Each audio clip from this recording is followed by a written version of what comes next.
किसी को क्या बताऊं जनाब, कितने मजबूर हैं हम। बस इतना समझ लीजिए आपके मजबूर हैं।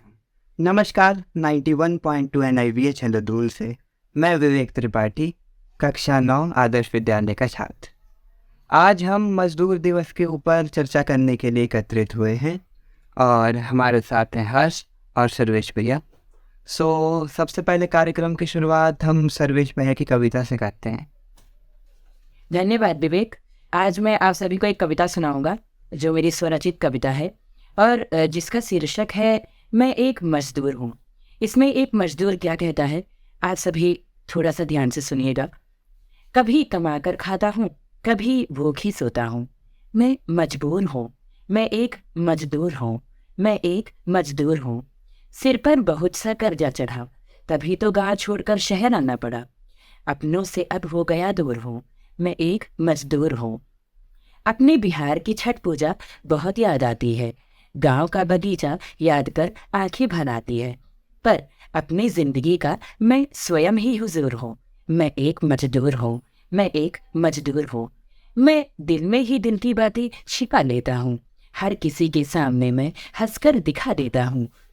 हार कभी नहीं मानता, जिंदगी में हारता जरूर हूँ, मैं एक मजदूर हूँ, मैं एक मजदूर हूँ। वो माँ के हाथों के मक्के की रोटी का क्या कहना, माँ बाबूजी से अब पड़ता है दूर रहना। थक कर हो गया चूर चूर हूँ, सच मैं बहुत मजबूर हूँ, मैं एक मजदूर हूँ। दूसरों के सामने मैं कभी नहीं झुकता, किसी के भरोसे पर मैं कभी नहीं टिकता। इज्जत सम्मान हमें बहुत प्यारा है, मुफ्त में खाना हमें नहीं गवारा है। मैं खर्च करता भी नहीं बेफिजूल हूँ, मैं एक मजदूर हूँ, हाँ मैं एक मजदूर हूँ। कभी कमाकर खाता हूँ, कभी भूखे सोता हूँ, मैं मजबूर हूँ, मैं एक मजदूर हूँ, मैं एक मजदूर हूँ, मैं एक मजदूर हूँ। बहुत बढ़िया कविता सर्वेश जी के द्वारा। इसमें उनने कितनी गंभीरता से बताया है कि सेक्रीफाइसेस का महत्व, कितने सेक्रीफाइसेस करने पड़ते हैं एक मजदूर को, घर से दूर रहना पड़ता है और कितनी यादों के बारे में जिक्र किया उनने। ऐसा ही होता है एक मजदूर का जीवन, और हम लोग उसके बलिदानों का महत्व नहीं समझते। इन्हीं चीज़ों को आगे बढ़ाते हुए हर्ष हमको सुनाएंगे एक कहानी। धन्यवाद विवेक। आज मैं आप सभी के समक्ष एक कहानी लेकर उपस्थित हूँ जो मेरे द्वारा लिखी गई है। तो आइए सुनते हैं। एक गांव में दो परिवार रहते थे जो अपनी रोजमर्रा की जिंदगी मजदूरी कर चलाते थे। एक दिन दोनों परिवार के एक एक आदमी अपने काम के लिए निकलते हैं, तो उन्हें रास्ते में एक बूढ़े व्यक्ति मिलते हैं। वह उनसे पूछते हैं, हे बालकों, कहाँ जा रहे हो? वो उनसे बोलते हैं, कहीं नहीं बाबा जी, हम तो अपने काम पर जा रहे हैं। अच्छा, क्या काम करते हो तुम? बाबा पूछते हैं। फिर उनमें से एक, बाबा जी मजदूरी कर अपना घर चलाते हैं। फिर बाबा पूछते हैं, तुम दिन में कितना कमा लेते हो? दूसरा बोलता है, बस इतना कमा लेते हैं कि अपना रोज का गुजारा हो जाए। फिर बाबा बोलते हैं, क्या तुम्हें संतुष्टि हो जाती है? पहला व्यक्ति बोलता है, बाबा जी बस हम तो उसी में ही संतुष्ट हैं। फिर वे दोनों उस बाबा का उत्तर दे आगे की ओर बढ़ने लगते। चलते चलते उन्हें एक तालाब सामने दिखता है, तो उनमें से पहला व्यक्ति बोलता है, चलो हम यहाँ पर कुछ देर विश्राम कर लेते हैं। दूसरा बोलता है, नहीं नहीं मित्र, अभी तो राह बड़ी लंबी है, बहुत दूर जाना है हमें, विश्राम नहीं कर सकते वरना संध्या में घर पहुँचने में देर हो जाएगी। फिर इतना कहकर वह आगे की ओर बढ़ने लगता है। आगे की ओर जैसे ही वह बढ़ने लगता है तो दूसरा व्यक्ति बोलता है, ठहरो मित्र, मैं भी आता हूँ। फिर वह दोनों साथ में आगे जाने लगते हैं अपने काम पर। वहाँ पहुँचते हुए जहाँ वह काम करते थे, अपने मालिक को बोलते हुए, सलाम मालिक। मालिक बोलता है, आज तुम यहाँ कैसे? उन दोनों को लगता है मालिक आज गुस्से में है, हमारे लेट आने की वजह से मालिक आज हमसे नाराज़ है। तो वे दोनों इतना सुन मालिक के कदमों में गिर जाते हैं। मालिक बोलता है, अरे भाई उठो, ये क्या कर रहे हो तुम, आज तो तुम्हारी छुट्टी है। फिर वो बोलते, अरे मालिक ऐसा ना कीजिए, हमारा तो एक ही सहारा है, मजदूरी मजदूरी कर खाते हैं, अब तो वो भी छीन लेंगे तो हमारा क्या होगा। मालिक बोलता है, नहीं भाई, आज तो 1 मई है, यानी मजदूर दिवस। इस कहानी से हमें ये शिक्षा मिलती है कि हमें धैर्य रखना चाहिए और धैर्य के साथ साथ थोड़ी बहुत जानकारी भी रखनी चाहिए। बहुत बढ़िया कहानी हर्ष, और आपकी कहानी से हमारे व्यूअर्स को काफ़ी अच्छी प्रेरणा मिलती है। और आगे कंटिन्यू करते हुए सर्वेश हमें इसके बारे में और बताएंगे। धन्यवाद विवेक। मैं मजदूर दिवस के बारे में आप सभी को जानकारी दूंगा। हर साल पूरी दुनिया में 1 मई को मजदूर दिवस यानी लेबर डे मनाया जाता है। जैसा कि अभी हमारे साथी विवेक ने बताया था कि इसे लेबर डे भी कहते हैं अंग्रेजी में। इसकी शुरुआत 1886 में अमेरिका से हुई, लेकिन धीरे धीरे ये दुनिया के कई देशों में मनाया जाने लगा। यह मजदूर दिवस का मतलब सिर्फ मजदूरों से ही नहीं, बल्कि हर उस शख्स से है जो नौकरी करता है। मजदूर दिवस का महत्व पूरी दुनिया के लिए खास है, क्योंकि इस दिन से ही कुछ ऐसे बदलाव हुए जिन्होंने पूरी दुनिया के नौकरी पेशा लोगों के जीवन को आसान बना दिया। आइए इस दिन के महत्व और इतिहास को विस्तार से जानते हैं। बात साल 1886 की है। 1 मई के दिन ही अमेरिका में मजदूर आंदोलन की शुरुआत हुई। अमेरिका के मजदूर और कामगार सड़कों पर उतर आए और अपने हक के लिए आवाज़ बुलंद करने लगे। दरअसल उस समय मजदूरों से 15-15 घंटे काम लिया जाता था और हालात बहुत बुरे थे। इसी से परेशान होकर मजदूरों ने अपनी लड़ाई लड़ने का फैसला लिया और सड़क पर उतर आए। प्रदर्शनकारी मजदूरों पर पुलिस ने गोलीबारी कर दी। इस गोलीबारी में कई मजदूरों की जान चली गई और सैकड़ों लोग घायल हो गए। इस घटना के 3 वर्ष बाद 1889 में अंतर्राष्ट्रीय समाजवादी सम्मेलन हुआ।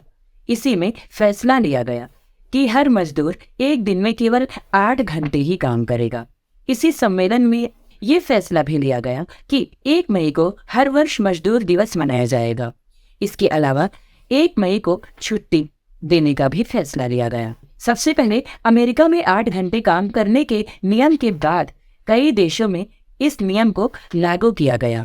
धन्यवाद विवेक। धन्यवाद सर्वेश, आपने काफ़ी अच्छी जानकारी दी हमें। और सवाल ये उठता है कि अधिकारों के लिए कितना संघर्ष करना पड़ता है किसी व्यक्ति को अपने जीवन में। मजदूर दिवस क्यों मनाया जाता है ये दिन? इस दिन छुट्टी, जैसा कि आपने बताया, छुट्टी का भी प्रस्ताव है, पर क्या उन्हें वास्तव में छुट्टी मिल पाती है?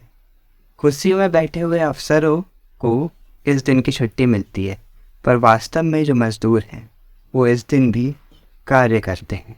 तो ऐसा ही होता है, अपने हकों को पाना बहुत कठिन है ये।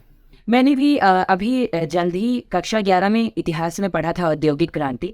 तो मैंने भी उसमें पढ़ा था कि मतलब अपने देश की, क्योंकि किसी भी देश का हो, इसमें कोई देश वगैरह की बात नहीं आना चाहिए। मजदूर मजदूर होता है और हमें हमेशा हर किसी की जो भी मजदूरी करते हैं हमें सबकी समस्या समझनी चाहिए। और मैंने जब पढ़ा तो मतलब काफ़ी मुझे बुरा लगा कि यूरोप में जैसे हुआ, तो यूरोप में मतलब औद्योगिक क्रांति हुई थी और उसमें मतलब उससे पहले महिलाओं को इवन हमसे भी छोटे छोटे 8-8, 9-9 साल के बच्चों को काम पे रखा जाता था और कई बार उन्हें काम करते करते उनकी उंगलियां कट जाती थी, मशीन में चली जाती थी। तो मतलब ऐसा हुआ। फिर उसके बाद वहाँ की भी सरकार ने यही किया कि मतलब बच्चों के जो काम करने का था घंटा, मतलब उसको घटाया गया, उनके घंटे घटाए गए। लोग कपास उद्योग में लगा देते थे। कपास उद्योग में मैंने इसमें काम करना थोड़ा सा कठिन होता है, क्योंकि बच्चों के लिए काफ़ी मेहनत करना इसमें पड़ता है। कई बार लोगों की जान चली जाती है, तो ऐसा नहीं करना चाहिए। मैंने ये चीज़ जब देखा तो मुझे काफ़ी बुरा लगा। तो वही बात होती है कि और जब भी होता है, मैंने अभी आपको बताया कि मजदूरों को छुट्टी मिलती है इस दिन, लेकिन अब थोड़ा सा समय चेंज हुआ है, तो मतलब उस दिन सभी जो भी मजदूरी करते हैं सभी को इकट्ठा किया जाता है। अभी हमें कल ही शाम को इसके बारे में हमारी हेमा मैम ने हमें बताया था, स्टूडियो में जो हमें सिखाती हमारी टीचर हेमा मैम ने हमें कल शाम को ही बताया था कि इसमें मजदूरों को छुट्टी नहीं दी जाती अभी, मतलब उन्हें इकट्ठा करके उनकी रैलियाँ वगैरह निकलती है और इन्हें काफ़ी सम्मानित किया जाता है। तो ये सुन के मुझे काफ़ी खुशी हुई। और वैसे भी भारत जैसे देश में या किसी भी देश में ये चीज़ होना बहुत ज़रूरी है, क्योंकि वो पूरा जीवन हमारे लिए लगा देते हैं मजदूर। बिल्कुल, काफ़ी अच्छी बात आपने बताई।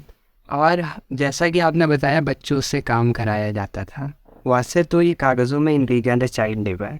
14 साल से कम उम्र के बच्चों से हम लोग कानूनी रूप से काम नहीं करवा सकते हैं। हमें आज भी कई दुकानों में, कई ढाबों में और कई जगह देखने को मिलता है कि 14 साल से कम उम्र के बच्चे काम कर रहे हैं। बहुत देखने को मिलता है विवेक। अभी अगर आप चले जाएं, ज़्यादा दूर नहीं, रेलवे स्टेशन पे ही चले जाएं तो कई ऐसे बच्चे आपको मिल जाएंगे जो 14 से ही कम उम्र के बच्चे होंगे, वो कूड़ा कबाड़ा उठाते हुए दिखेंगे। तो हमारा मेन मकसद यही है 91.29 BHLO की तरफ से कि हम उन बच्चों को जागरूक करें, उनके माता पिता को जागरूक करें कि आप अपने बच्चों को प्लीज़, अभी पढ़ने का उम्र है तो कम से कम उन्हें कुछ नहीं तो 12th तक इतना पढ़ा दीजिए कि वो अपनी रोज जिंदगी आसानी से जी सके, स्वतंत्रता से जी सके, या कोई भी अगर नौकरी है अच्छी से नौकरी करे, इवन गवर्नमेंट जॉब उन्हें आसानी से प्राप्त हो सके, क्योंकि अब तो 12th तक और 10th तक भी गवर्नमेंट जॉब मिलती है, रेलवे की। तो ऐसे हमारा यही मेन मकसद होता है इन सब दिवसों को मनाने का, कि ताकि उन्हें जागरूकता मिल सके, वो जागरूक हो सके, उनके माता पिता भी और भी बच्चे भी, कि अभी उनका काम करने का उम्र नहीं है, उनका पढ़ने लिखने का उम्र है। अगर हम इस दुनिया में आएंगे तो अपने जो हमारा समय उसे हम सही से उपयोग करें, उसका सदुपयोग करें। हमें भी कोई ज़रूरत नहीं ऐसे काम करने की, किसी के अंडर में काम करने की। वो तो जब हमारा समय आएगा हम स्वयं ही अपनी ज़िंदगी स्वतंत्रता से जी सकते हैं। जब हम कुछ नहीं तो कम से कम हम 12th तक की तो पढ़ाई कर ही लें, ताकि हम अपने मतलब अपने आप में सक्षम हो सके अपने ज़िंदगी को जीने के लिए। बिल्कुल। और हम लोग को भी एज ए रिस्पॉन्सिबल सिटीज़न इसका ध्यान रखना चाहिए कि हमें कोई भी बच्चा 14 साल से कम का कार्य करता दिखे तो इसके लिए स्पेशल हेल्पलाइन नंबर्स दिए हुए हैं, उसमें हमें रिपोर्ट करना चाहिए। पर सही बात है विवेक, अभी बहुत सारे पुलिस हमारे लिए काम कर रही है ऐसे बच्चों के लिए। अभी मैंने कक्षा 11वीं पढ़ा था राजनीतिक विज्ञान में, कि अगर हम किसी के साथ कुछ गलत होता हुआ देखते हैं तो इसको हम इससे थोड़ा सा रिलेट कर सकते हैं बच्चों के साथ। तो हम जनहित याचिका जैसी चीज़ें भी मुझे लगता है कि हम दायर कर सकते हैं अगर ऐसा कुछ होता है, क्योंकि ये हमारी भी जिम्मेदारी। अगर हम जैसे हम एक घर में रहते हैं तो हमें अपने भाई बहनों के लिए हमारी जिम्मेदारियाँ बढ़ जाती है। तो हमारा देश है भारत, ये पूरा देश ही हमारा परिवार है। अगर किसी के साथ कुछ भी गलत होता है तो हमारी जिम्मेदारी बन जाती है कि हम उसके लिए काम करें, उसको हम देखें और उसको सही से, अगर हमें जितना भी उसके बारे में कुछ अच्छा पता है तो हम उसको अच्छी से उस स्थान तक पहुंचा दें। तो मुझे लगता है कि हमारी ज़िंदगी हद तक सफल हो जाएगी। बिल्कुल। एक शब्द है संवेदनशीलता, यानी कि हम लोग को अपने हृदय में एक तरीके से उनके प्रति संवेदनशील होना चाहिए। अगर हम लोग उनका जो सेक्रीफाइसेस हैं, जो उनके एफर्ट्स हैं, स्ट्रगल्स हैं, उनके ऊपर अगर हम विचार करें, और जैसे हम लोग को घरों में भी इतने मजदूर काम करने आते हैं, उनको ऐसे उनसे बड़े प्यार से बात करें और डांटे ना किसी भी कार्य के लिए, तो अच्छा होगा। कोई अगर अपना काम कर रहा है उससे फ्री में काम लिया जाएगा, उसके बाद पैसे तो मतलब वो देना ही नहीं जानते या फिर देना ही नहीं चाहते, पता है उनका वो अधिकार ना होकर क्योंकि हम उन पर दया कर रहे हैं। दया कर रहे हैं, ये बहुत गलत चीज़ है। पैसे वगैरह कई बार तो उनके पैसे खा लेते हैं, ये सब मतलब मुझे बहुत दुख होता है ऐसा सुन के कि मतलब मजदूरों के साथ इतना गलत होता है। वे भी एक हमारे देश का हिस्सा है। अगर वो हमारे लिए पूरा दिन अपने जान को न्यौछावर करके पूरा दिन काम कर, वो हर चीज़ करने के लिए तैयार हैं, सिर्फ अपना जीवन चलाने के लिए, तो क्या हमारा दायित्व तो नहीं बनता कि हम उनको थोड़ा सा हेल्प करें? कि मजदूर दिवस को ये नहीं कि बस 1 मई को ही हम मजदूरों को सम्मानित करें, 1 मई ही नहीं, पूरी साल भर, साल के 365 दिन हमें इनका सम्मान करना चाहिए, इनकी रिस्पेक्ट करनी चाहिए और इनको समझना चाहिए, उनकी परेशानियां समझनी चाहिए। क्योंकि अगर हम इनकी परेशानियां नहीं समझेंगे तो ये फिर किससे कहेंगे? इसलिए हमें इनकी परेशानियां समझनी चाहिए, शायद तभी हम एक अच्छे इंसान बन सकते हैं। जी बिल्कुल। ताजमहल की चमक तो हम सभी को दिखती है, लेकिन उसके पीछे हुए बलिदानों का क्या? इसी के साथ हर्ष हमें कुछ बताएंगे। जी धन्यवाद विवेक। तो मैं आप सभी से यही कहना चाहूँगा कि आप 1 मई को ही नहीं, पूरे साल मजदूरों का सम्मान करें।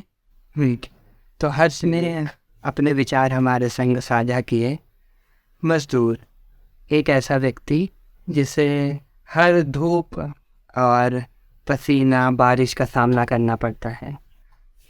आज हमने मजदूर दिवस के ऊपर चर्चा की और हर्ष ने और सर्वेश भैया ने काफ़ी चीज़ें हम लोग को बताई और एक स्वरचित कविता भी सुनाई। तो इसी के संग अब हम लेंगे विदा और फिर आपसे मिलते हैं इसी तरह एक किसी और कार्यक्रम में। नमस्कार।